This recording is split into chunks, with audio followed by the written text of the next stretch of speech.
Hello friends, मैं Sushma Kuhad. Welcome to my channel. Friends, इस channel पर ये जो एक्सेल साइज फुल बाजू जेंट्स जैकेट को मैंने बिल्कुल स्टेप बाय स्टेप सिखाना शुरू किया हुआ है। आज इसका ये पार्ट नंबर 6 है और आज इसकी ये लास्ट वीडियो है। आज की इस वीडियो में मैं आपको इस जैकेट की बाजू बनाना बताऊंगी कि बाजू में हमें फंदे कितने लेने हैं, कितने फंदे बढ़ाने हैं, लेंथ कितनी रखनी है, घटाई कैसे करनी है और इस जैकेट की सिलाई कैसे करनी है।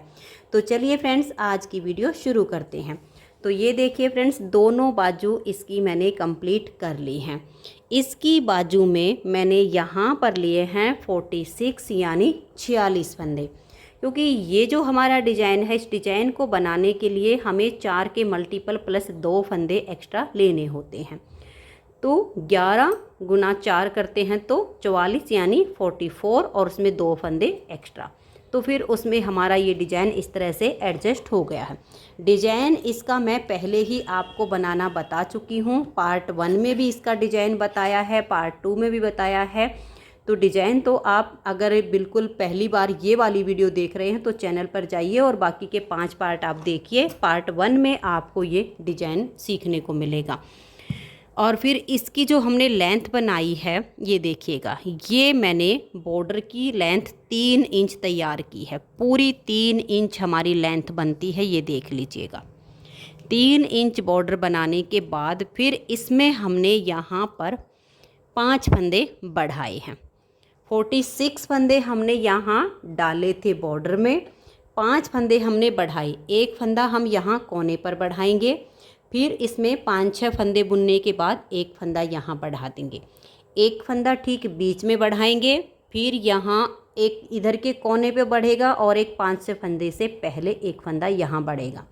तो 5 फंदे बढ़ाने से आपके पास हो जाएंगे 51 यानी 51 फंदे। फिर आप इसमें 5 से 6 सिलाइयाँ बनाइए और उसके बाद एक फंदा यहाँ से और एक फंदा यहाँ से बढ़ा दीजिए। उसके बाद आप 4 से 5 सिलाइयों का बीच में गैप रखिए और फिर एक फंदा यहाँ से बढ़ाइए और एक फंदा यहाँ से बढ़ा दीजिएगा। ऐसे ही आपको इसमें फंदे बढ़ाते जाना है। अब 3 प्लाई वाली ऊन से हमारी ये जैकेट बनी है, तो पूरी हमने 9 नंबर से बनाई है। इसमें कोई और सिलाई हमने यूज नहीं की है। बिल्कुल शुरू से लेकर और लास्ट तक 9 नंबर ही इसमें यूज हुआ है। फिर वही आपने करना है, 4 से 5 सिलाइयों का गैप रख के एक यहाँ से एक यहाँ से बढ़ाइए। तो 4 से 5 सिलाइयों का गैप रखते जाइए। कहीं पर 4 हो जाएंगी, कहीं पर 5 हो जाएंगी और एक एक फंदा दोनों साइड से आप बढ़ाते जाइए। आपको साथ के साथ क्या करना है, थोड़ी सी आपकी बाजू की लेंथ जब बने तो उसको फोल्ड करके देख लीजिएगा। आधे आधे 2 सिलाइयों में फंदे कीजिए और ऐसे फोल्ड करके देखिएगा कि आपकी जो बाजू की शेप है वो अच्छी आ रही है कि नहीं आ रही है। अगर आपको लगे कि बाजू की चौड़ाई कम लग रही है तो आप बीच में 3 से 4 सिलाइयों का गैप रख के और फिर फंदे बढ़ा दीजिए। और अगर आपको लगे कि बाजू तो एकदम से ज़्यादा चौड़ी हो गई है तो आप फिर उसमें 6 सिलाइयों का गैप भी कहीं कहीं पर कर सकते हो। ये हमें फ़ोल्ड करने से बिल्कुल अंदाज़ा हो जाता है कि जब हम बाजू को फ़ोल्ड करते हैं, देखते हैं कि यहाँ शेप बिल्कुल अच्छी आ रही है। वैसे मैंने इसमें वही कहीं पर 5 सिलाइयों का गैप किया है, कहीं पर 4 सिलाइयों का गैप किया है और गैप करते हुए इसमें मैंने फंदे बढ़ाए हैं। यहाँ पर इसके लास्ट में मैंने 101 फंदे किए हैं।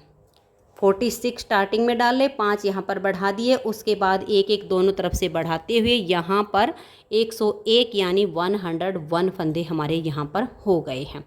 अगर आप नॉर्मल वाली जो ऊन होती है, जो सिंगल धागे वाली होती है, उससे बना रहे हो तो यहाँ पर आपके लगभग 109 या 111 फंदे होने चाहिए। इतने फंदे आप बना लीजिए क्योंकि उसके फंदे थोड़े से ज़्यादा होते हैं। अब इसकी जो हमने लेंथ बनाई है घटाई करने तक की, बाकी आप नाप ले लीजिएगा जिस किसी के लिए आप बना रहे हो। सबसे पहले तो आपको नाप लेना बताती हूँ। आप जिसके लिए भी बना रहे हो, देखिएगा ये वाला जो हिस्सा होता है इसको यहाँ पर इंची टेप रखिए। बाजू से अगर आप नाप के देखोगे तो छोटी बड़ी बाजू हो जाएंगी क्योंकि ये पार्ट खिंच जाता है नापते टाइम, इसलिए आपने इंची टेप लेना है। ये वाला जो हिस्सा होता है, जितनी देखिए कम से कम बाजू इतनी तो हो यहाँ तक की, यहाँ से नाप ले लीजिएगा और ऐसे नापते हुए आप ये नीचे तक, आर्म होल के नीचे तक का नाप ले लीजिएगा। और फिर जो बाजू आप बना रहे हो उसको फोल्ड कीजिएगा, और फोल्ड करने के बाद फिर जो आर्म होल के नीचे से लेकर और वहाँ तक आपका जो नाप आया है उसे ऐसे नाप ले लीजिएगा।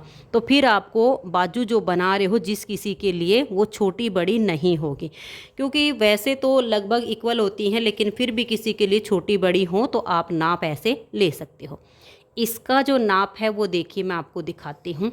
खींचना नहीं है, बाजू को बिल्कुल ऐसे सीधा कर लेना है, कहीं से पार्ट आपका खींचना नहीं चाहिए। नीचे वाली साइड से ये देखिएगा, ये लगभग 21 इंच यहाँ पर इसकी लेंथ बनी है, यहाँ नीचे वाली साइड से 21 इंच। और फिर अगर हम इसको यहाँ से नापेंगे तो भी हमारी ये लगभग इतनी ही आ रही है, 21 इंच की हमारी लेंथ बनी है। फिर उसके बाद इसमें हमें घटाई करनी है। 21 इंच इसकी आप नीचे से नापोगे ना तो आपको ज़्यादा आसान रहेगा, ऊपर की बजाय ये वाला हिस्से से आप बिल्कुल सीधा रखिए, बिना पार्ट को खींचे हुए 21 इंच की लेंथ बना के फिर इसमें हमें दोनों साइड से घटाई करनी है। इसमें हमने जो घटाई की है वो देखिए, 5 फंदे की यहाँ से, फिर 5 फंदे की दूसरी साइड से, फिर 4 फंदे की यहाँ से, 4 फंदे की दूसरी साइड से, फिर 3-3 फंदे की।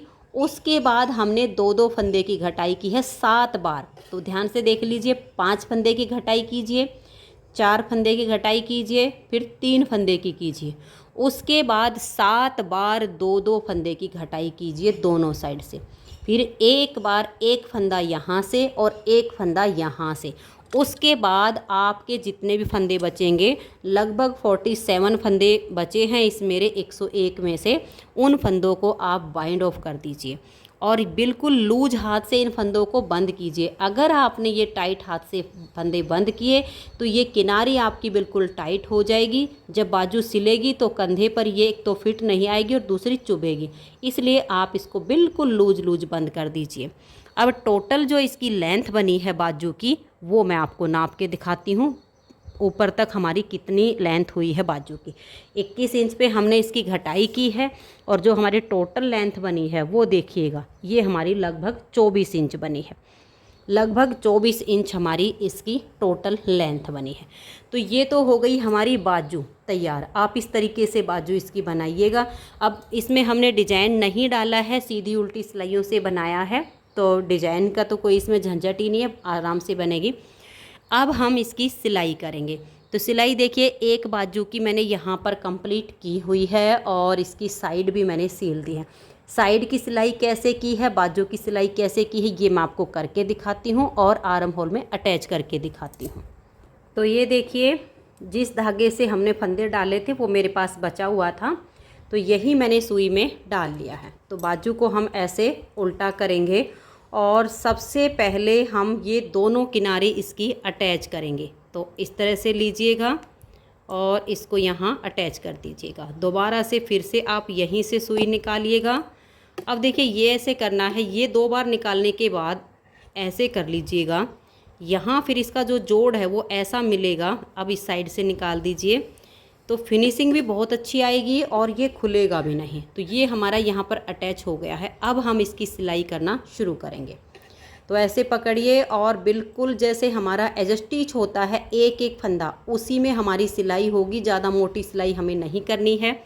ये देखिए, ऐसे सुई डाल लेंगे हम यहाँ से, ऐसे डाल के, और इस सुई को हम देखिए ऐसे लीजिए और अगली साइड पर ऐसे हम निकाल देंगे। ये देख लिए, इसमें बहुत अच्छी फिनिशिंग आएगी। और इसको हमने ऐसे नहीं खींचना है, ऐसे करना है। अब जहाँ पर हमारा धागा निकला है, इसके ठीक बैक साइड पर हम ऐसे सुई को डालेंगे और जहाँ पर धागा निकला हुआ है उसकी अगली साइड पर हम अपनी सुई को ऐसे करके निकाल देंगे। ध्यान रहे कि एक एक फंदे पर ही ये सिलाई होनी चाहिए, ज़्यादा मोटी सिलाई ना बने। इसको ऐसे खींचने की बजाय आप ऐसे खींचिएगा, फिर ऐसे पकड़ लीजिएगा और जहाँ पर हमारा धागा निकला है उसकी बैक साइड, ये देखो पीछे की तरफ, ऐसे सुई डालिए यहाँ से और इसकी अगली तरफ सुई को ऐसे निकाल दीजिए। ऐसे जब आप इसके दोनों साइड के पार्ट की बाजू की सिलाई करोगे तो इसमें जो फिनिशिंग आएगी वो बिल्कुल जैसे मशीन की सिलाई होती है ऐसी आ जाएगी। ये देखिएगा, फिर से हम ऐसे ही निकालेंगे, ऐसे। एक बार फिर से देख लीजिए, जहाँ पर आपका ये धागा है इसके इस वाले सिरे पर ऐसे पीछे की साइड से सुई डालिए और इसके अगली साइड ऐसे निकाल दीजिए। तो ऐसे आपने इसकी सिलाई करनी है। अब एक और आपको बताती हूँ, देखिए अगर आप मेरी तो देखिए इसमें हैबिट हो चुकी है, इसलिए मुझे इसमें मार्कर वगैरह लगाने की ज़रूरत नहीं पड़ती है। अगर सीलते टाइम आपको लगे कि पार्ट जो है ऊपर नीचे खिंच जाते हैं, क्योंकि अगर ये पार्ट थोड़ा सा खिंच गया, ये सिकुड़ गया तो फिनिशिंग नहीं आएगी। दोनों पार्ट को पहले ऐसे मिला लीजिए, या तो जो हम सिलाई लेते हैं जिससे हम नीटिंग करते हैं वही वाली सिलाई ऐसे करके आप डाल सकते हो इस तरीके से, या फिर आपके पास जो मार्कर वगैरह हो बीच बीच में वो लगा दीजिए। सेफ्टी पिन हो तो सेफ्टी पिन लगा दीजिए। जब ऐसे करके सिलाई करोगे तो कोई सा भी आपका ऊपर नीचे का जो पार्ट है वो खींचेगा नहीं और फिनिशिंग उसमें अच्छी आएगी। तो इस तरीके से हमें इसकी जो है दोनों बाजू की और ये जो साइड वाली सिलाई है ये करनी है। तो मैं अभी इस बाजू की सिलाई कर लेती हूँ, फिर आपको मैं आर्म होल में अटैच करके दिखाती हूँ। तो ये देखिए फ्रेंड्स, एक साइड की बाजू इसकी मैंने आर्म होल में अटैच कर दी है। अब हम इसकी दूसरी साइड की बाजू को अटैच करेंगे। तो देखिए बाजू को सील के और आप इस तरह से सीधा कर लीजिए। अब हम देखिए इसको कैसे करेंगे।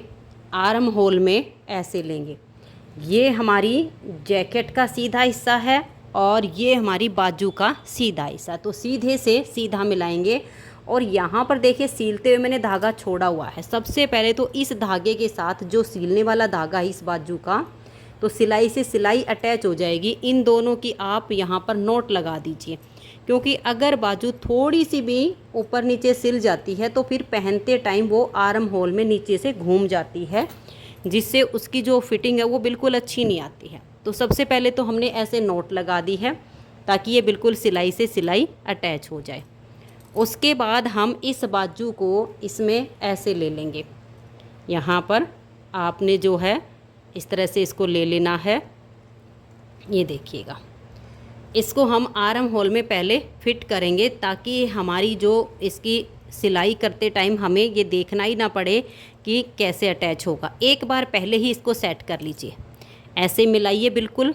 देखिए ये हो जाएगा आपका इस तरीके से, ये आपकी बाजू इसमें अटैच हो गई है। अब आपने क्या करना है, या तो आप मार्कर ले लीजिए या सेफ्टी पिन ले लीजिए। एक यहाँ पर लगा दीजिए, एक यहाँ पर, एक यहाँ पर, ताकि सीलते टाइम आपकी बाजू ऊपर नीचे ना खिसके। अगर थोड़ी सी भी खिसक जाती है तो फिर कुछ सब्सक्राइबर के कमेंट्स होते हैं कि बाजू पहनने के बाद घूम जाती, उसका यही रीज़न होता है। इसको ऐसे करने के बाद मार्कर लगा लीजिए ताकि ये खिसके ना, और उसके बाद हम इसकी सिलाई करना शुरू करेंगे। जैसे हमने बाजू की सिलाई की थी ठीक वैसे ही करेंगे। सबसे पहले तो जो ये बाजू की और जैकेट की जो सिलाई है, यानी इसकी दोनों, इसकी भी सिलाई और इसकी भी सिलाई, इसमें से हम एक बार अपनी सुई को ऐसे निकालेंगे। वैसे हमने नोट लगाई है लेकिन फिर भी हम इसको सील कर अटैच करेंगे ताकि ये बिल्कुल भी ना यहाँ से खिसके, यहीं पर एकदम से पक्का हो जाए। तो यहाँ पर हमने ये देखिएगा इस तरीके से 2 नोट लगाई हैं। अब इसकी सिलाई शुरू करेंगे। ऐसे करके सुई डालिएगा, ये देखिए बिल्कुल एक एक फंदे में सिलाई होगी, और ऐसे करके अगली साइड पर आप इसको ऐसे निकाल दीजिएगा। ऐसे निकालने के बाद इसको आपने ऐसे नहीं खींचना है, ऐसे खींचिएगा ताकि ये यहाँ से बिल्कुल सीधी रहे। अब जहाँ से आपकी सुई निकली उसकी बैक साइड में सुई को डालिए, और जहाँ से धागा निकला हुआ है उसकी अगली साइड पर अपनी सुई को ऐसे निकाल लीजिए। जैसे मैंने आपको बाजू की सिलाई करना बताया है ना नीचे से, बिल्कुल सेम अब हमारी आर्म होल में इसकी सिलाई हो जाएगी। तो बस ऐसे करते हुए आप इसकी राउंड में सिलाई कीजिए, बस ऐसे मत खींचिएगा, ऐसे करते जाइए। तो मैं राउंड में सील के और आपको इसकी फाइनल लुक दिखाती हूँ। तो ये देखिए फ्रेंड्स, जैकेट की सिलाई कंप्लीट हो चुकी है। बहुत ही सुंदर सी हमारी ये फुल बाजू जैकेट बनके तैयार हो गई है। अगर आपने अभी तक इसके बाकी के 5 पार्ट नहीं देखे हैं तो आप चैनल पर इसके बाकी के 5 पार्ट देखिए और इस सुंदर सी जेंट्स जैकेट को बनाना सीख लीजिए। अगर आपको आज की ये वीडियो पसंद आई हो तो प्लीज़ आप इस वीडियो को लाइक कीजिए, अपने सभी फ्रेंड्स ग्रुप में इसे शेयर कीजिए। और अगर आप चैनल पर न्यू जुड़े हो तो चैनल को सब्सक्राइब करके बेल आइकन को ऑल पर प्रेस कीजिए, ताकि आने वाली सभी वीडियोज़ के नोटिफिकेशन आपको सबसे पहले मिल सकें और आप मेरे चैनल के सारे वीडियो सबसे पहले देख सकें। Thank you.